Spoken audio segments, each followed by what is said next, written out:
রোজার উদ্দেশ্য কি, সিয়াম পালনের উদ্দেশ্য কি, এটা আল্লাহ তাআলা স্পষ্ট এই আয়াতের পেছনে বলেছেন যে লাআল্লাকুম তাত্তাকুন। রাব্বুল আলামিন বলেন, ইয়া আইয়ুহাল্লাযীনা আমানু কুতিবা আলাইকুমুস সিয়াম, সিয়ামকে তোমাদের উপরে ফরজ করা হয়েছে, কামা কুতিবা আলাল্লাযীনা মিন ক্বাবলিকুম, যেমনি তোমাদের পূর্ববর্তীদের উপর রোজা ফরজ করা হয়েছিল, লাআল্লাকুম তাত্তাকুন, যাতে করে তোমরা আল্লাহ সচেতন হতে পারো, যাতে করে তোমরা মুত্তাকি হতে পারো। লাআল্লাকুম তাত্তাকুন, যাতে করে আমরা আল্লাহ সচেতন হতে পারি, আল্লাহ কনসিয়াসনেস আমাদের মধ্যে গ্রো করে। এটা হচ্ছে রোজার prime objective, the prime objective of সিয়াম। অনেকে জিজ্ঞেস করলে অনেকে বলে রোজার মূল উদ্দেশ্য হচ্ছে না খেয়ে থাকা, না।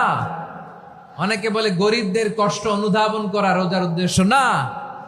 রোজার উদ্দেশ্য কি, সিয়াম পালনের উদ্দেশ্য কি, এটা আল্লাহ তাআলা স্পষ্ট এই আয়াতের পেছনে বলেছেন যে লাআল্লাকুম তাত্তাকুন, যাতে করে তোমরা আল্লাহ সচেতন হতে পারো, আল্লাহ ভীতি তোমাদের মধ্যে গ্রো করে, গড কনসিয়াসনেস, আল্লাহ কনসিয়াসনেস, আল্লাহ সচেতনতা যেন বাড়ে, দ্য সেন্স অফ অ্যাকাউন্টেবিলিটি।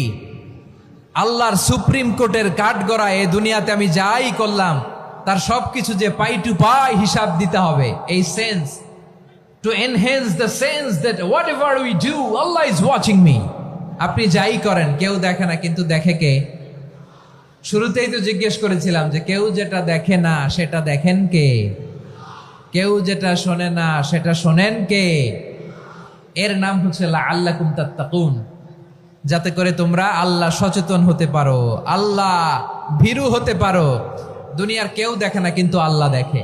এটাই রোজার মূল শিক্ষা। আমার প্রিয় ভাইরা, আপনি লুকিয়ে লুকিয়ে ঘরের ভেতরে অন্যায় করেছেন, পাপ করেছেন, আপনার বাবা দেখে নাই, মা দেখে নাই, স্ত্রী দেখে নাই, কিন্তু দেখেছে কে? আল্লাহর চোখ ফাঁকি দেয়া যায়? আচ্ছা, বুঝে থাকলে বলেন তো, সিসি ক্যামেরার চোখ ফাঁকি দেয়া যায় কি যায় না?